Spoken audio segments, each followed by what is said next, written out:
Profesor, qué gusto reencontrarme con usted de vuelta. En charlas previas hemos visto temas muy interesantes con usted. De hecho, la primera charla que abordamos aquí en el canal fue referente al tema de los distintos llaves, que pueden verlo por aquí arribita en el video. Y también voy a dejarles por esta misma parte o en el video o en la parte final de este video un extracto acerca del dios Yahvé como un subordinado del dios El. Y justamente continuando con esta temática, profesor, hay un tema que me gustaría comenzar hablando con usted.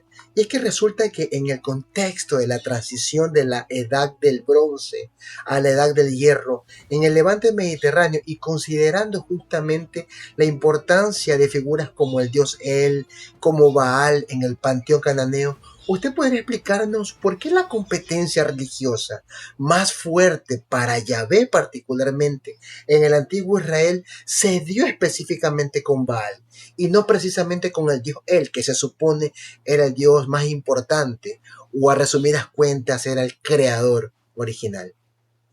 Que ahí ya tienen que ver con esta época de la que conversábamos. Yo hablé de Ugarit, siglo XIV, siglo XIII, estamos hablando de la edad del bronce todavía, es la última parte de la edad del bronce tardío. Luego viene el paso a la edad del hierro, que fue bastante convulso, ¿no?, en toda esta región porque hubo distintos cambios que reconfiguraron formas de organización social, política, identidades. Y después hablábamos, bueno, del siglo noveno, del siglo octavo, cuando comienzan a aparecer evidencias arqueológicas y epigráficas que nos permiten hablar entonces de Israel, Yahvé de Samaria, Yahvé de Jerusalén, ¿no es cierto? Es, bueno, todo ese proceso que discurre a lo largo de varios siglos. Eh, pero ¿qué evidencias tenemos sobre el culto al dios Baal y sobre el culto al dios El en esta segunda época? Es decir, siglo noveno, siglo octavo, siglo séptimo, antes de Cristo.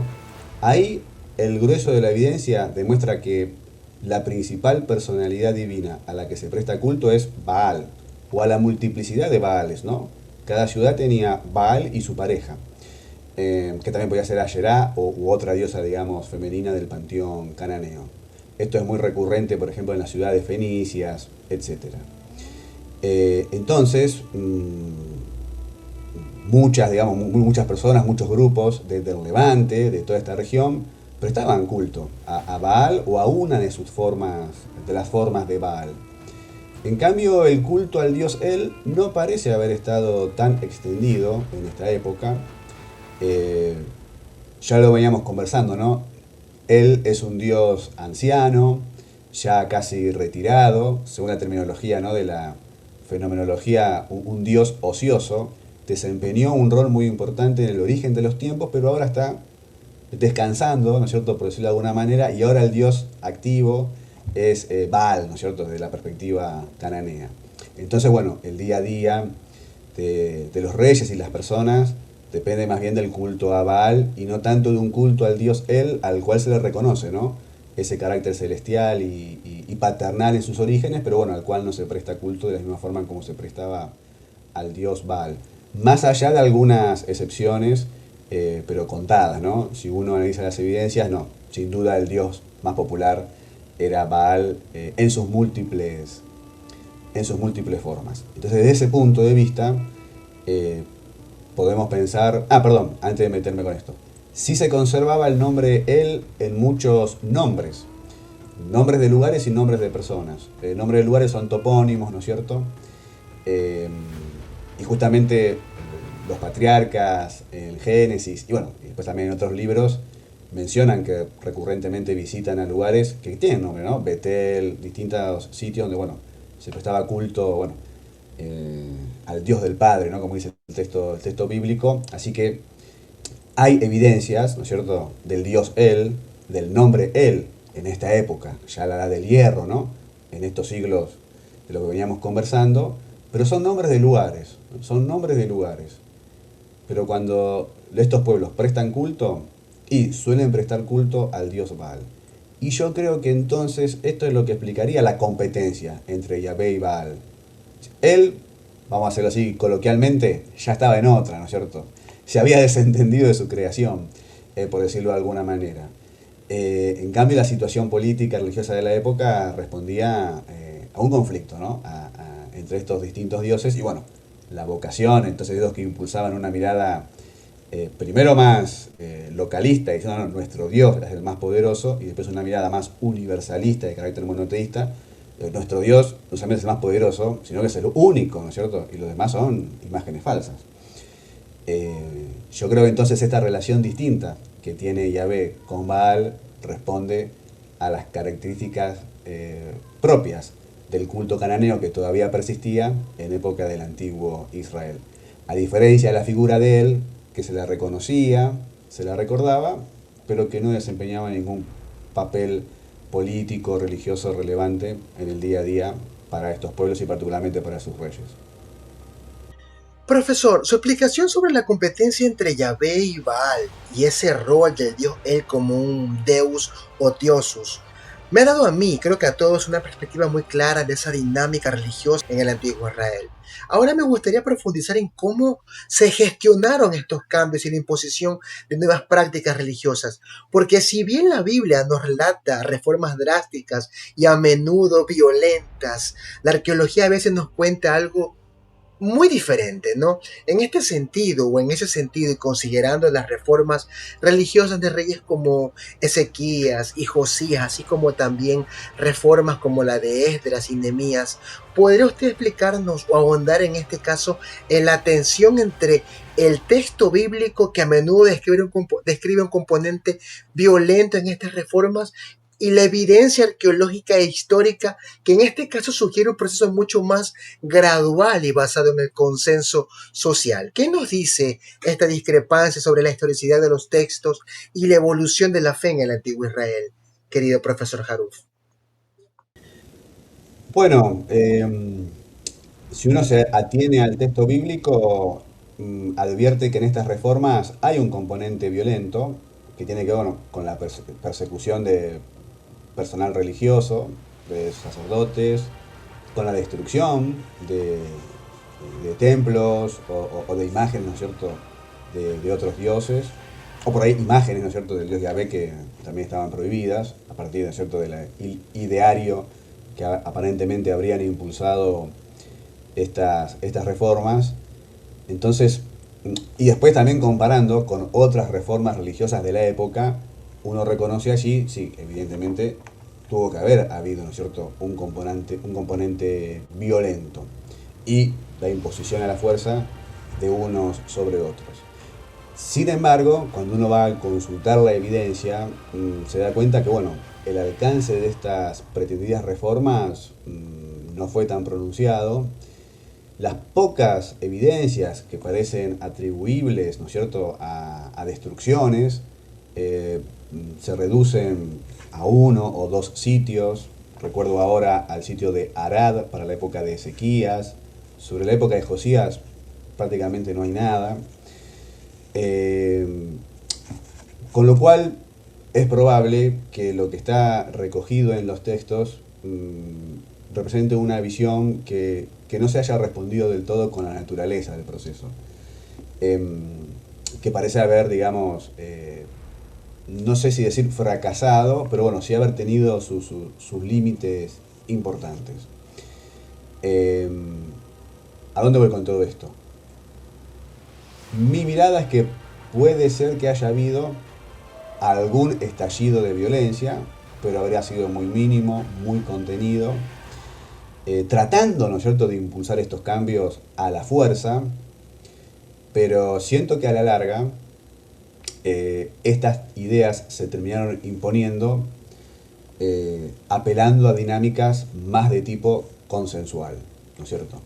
También podemos pensar en las reformas posteriores. Yo había mencionado Esdras y Nehemías, cuya historicidad también está debatida, pero bueno, evidentemente hubo un retorno a esta tierra y el impulso, ¿no?, de una serie de medidas que generaron conflictos y tensiones. Está el tema de los matrimonios mixtos, está el tema de los vínculos con los samaritanos o con otras comunidades judaítas en la región e incluso más allá. Es decir, la dinámica de la tensión y el conflicto parece haber estado presente. Y no descarto el estallido de algún episodio de violencia. Pero tiendo a pensar que a la larga, en una mirada más de larga duración, la razón de los cambios se explica más bien por motivos consensuales. Es decir, han cambiado las condiciones sociales y políticas, han cambiado los grupos, ¿no es cierto?, especializados que se dedican a interactuar con lo sagrado, a pensarlo, es decir, a la clase sacerdotal. Este, Han cambiado entonces las nociones de lo divino y de lo sagrado y se ha adaptado, ¿no es cierto?, nuevas formas de religiosidad a nuevas realidades políticas. Y el hecho de que hayan terminado siendo adoptadas por partes significativas de la población lleva a pensar de que, bueno, por ahí en las primeras experiencias la resistencia era más marcada y eso explicaba por ahí algún episodio de violencia que parece estar recogido, ¿no?, en el texto bíblico. Pero después, con el correr del tiempo, cuando se trata de impulsar este tipo de reformas, ya no reciben una resistencia tan grande. Entonces, porque ha cambiado, ¿no? Y además, estos impulsos reformistas parecen haber sabido interpretar mejor sus tiempos y quizás, digamos, las primeras fueron un poco más bruscas, pero las segundas mucho más moderadas y mucho más en sintonía con lo que, bueno, quizás la población esperaba en ese momento. Así que ante la pregunta, violencia y consenso, sin descartar la existencia de la violencia, me inclino yo más bien por el consenso y entenderlo como una cuestión más de larga duración, jalonada por intentos de reforma. La reforma se termina dando finalmente, pero a la larga, ¿no? No en un momento concreto y específico de tiempo. Profesor, su análisis sobre la tensión entre el relato bíblico de reformas religiosas y la evidencia arqueológica a mí me invita, y creo que a todos nos invita a una reflexión más profunda sobre la naturaleza de los textos sagrados. Si, por ejemplo, la historicidad de ciertas narrativas son mucho más complejas de lo que pensábamos, ¿cómo nosotros debemos entender la formación de la literatura bíblica en un contexto cultural mucho más amplio? Y le pregunto esto porque a menudo consideramos textos como el libro de los Salmos como creaciones puramente hebreas, pero usted nos ha revelado una perspectiva mucho más fascinante, mucho más llamativa. Y lo que trato de decir, o mejor dicho, en este sentido y bajo la idea de que los textos bíblicos funcionan como una especie de palincesto, ¿usted podría explicarnos cómo el libro de los Salmos, en particular, exhibe estos marcados paralelismos lingüísticos, conceptuales y formales con la literatura de otras civilizaciones, en este caso como la hogarítica, la egipcia, la mesopotámica? ¿Y qué nos dice esta interconexión sobre la originalidad y la autoridad de la literatura bíblica y cómo influye en nuestra interpretación actual? Y perdón que haga tantas preguntas en una, pero realmente la charla está increíble, querido maestro. Bien, bien. Sí, sí. Me inclino a pensar en los mismos términos que lo estás pensando. Y justamente el caso de los salmos es muy interesante porque se encuentran paralelismos muy fuertes en las expresiones, ¿no? Usando casi las mismas palabras, los mismos giros lingüísticos, las mismas ideas, no solamente con respecto a la literatura ugarítica, cananea, de la que veníamos conversando, sino también con literatura egipcia. Algunos han querido comparar, ¿no es cierto?, con, por ejemplo, el himno al dios Atón, de la época de Ajenatón. Eh, y aquí me parece que, ante esta pregunta, ¿no?, ¿qué recomendación uno haría para encarar este tema que es muy, muy interesante? Eh, Revisar aquello que llamamos literatura sapiensal. Bueno, los Salmos y otros libros, ¿no es cierto?, del Antiguo Testamento eh, expresan este tipo de literatura. Pero de vuelta, no era una novedad, no era un invento de los redactores bíblicos, porque literatura sapiensal había mucha y estaba ampliamente difundida, bueno, en Egipto, pero también en Mesopotamia. Me concentro un poco más en Egipto, que lo tengo más fresco, porque incluso en las escuelas de escribas, uno para aprender a leer y escribir, muchas veces lo que tenía que hacer era copiar y copiar y copiar, por ejemplo, las enseñanzas o las instrucciones, ¿no es cierto?, de algún faraón, algún viejo monarca ya muerto hacía siglos, que nadie sabe, ¿no es cierto?, si realmente él había escrito estas máximas, ¿no es cierto?, de sabiduría, pero al menos se atribuía a reyes o a algún personaje de la nobleza destacado. Ojo, algo parecido se aplica también a algunos de estos textos en la Biblia, ¿no?, que atribuyen por ahí a David o a Salomón, Y muchos dudan si realmente estos reyes habrían tenido tiempo de sentarse a escribir todo esto, pero esa atribución tampoco es algo exclusivo del texto bíblico, porque ya ese mismo tipo de atribución, ¿no? De vincular enseñanzas, instrucciones con viejos monarcas ya fallecidos, era común en Mesopotamia y sobre todo en Egipto. Y esto entonces formaba parte de la educación, con lo cual ayuda a que, bueno, perduren en el tiempo y también se vayan reactualizando, ¿no? Entonces por ahí máximas, palabras, refranes, enseñanzas se van aplicando, adaptando a distintos contextos. Sobre la influencia de la cultura egipcia en toda la región del Levante hay poco para decir porque está ampliamente demostrada, no solamente la influencia de la cultura, sino también la presencia de los egipcios en el territorio. Antes hablábamos de los pueblos seminómades, ¿no? Del sur de, bueno, la región de Sinaí, la región del Negev. Bueno, ahí la presencia egipcia era muy importante. Y bueno, y también toda la influencia de la cultura cuneiforme, con Ugarit y la cultura mesopotámica. Eso es lo que podemos decir con respecto a lo que está escrito. Pero muchas de estas fórmulas también se habrían transmitido de manera oral, lo que llamamos la literatura oral. Entonces es un saber tradicional. Hay también muchos fragmentos así más pragmáticos, ¿no es cierto? Sin un trasfondo tan abstracto, casi como refranes, ¿no? Como dichos, para uno, bueno, reflexionar o pensar en su vida. Tiene una especie de saber popular, saber folclórico, si ustedes quieren, que bueno, figuraba recogido en muchas de estas máximas e instrucciones que circulaban por el mundo del cercano oriente, con distinto origen. Y bueno, si llegaron, y evidentemente llegaron, ¿no es cierto?, a difundirse y a conocerse en el ámbito cananeo y también en el ámbito ya más propiamente israelita, eso explicaría entonces estos paralelismos. Y bueno, y lo que se decía antes para un dios, ahora se dice para este otro dios, ¿no es cierto? Sería como una especie de cultura, de literatura oral, ya casi milenaria, compartida, ¿no es cierto? Y que en este caso se atribuía a lo que entendían habían sido las figuras más destacadas, ¿no? De la política y el pensamiento del antiguo Israel, como habían sido David y Salomón.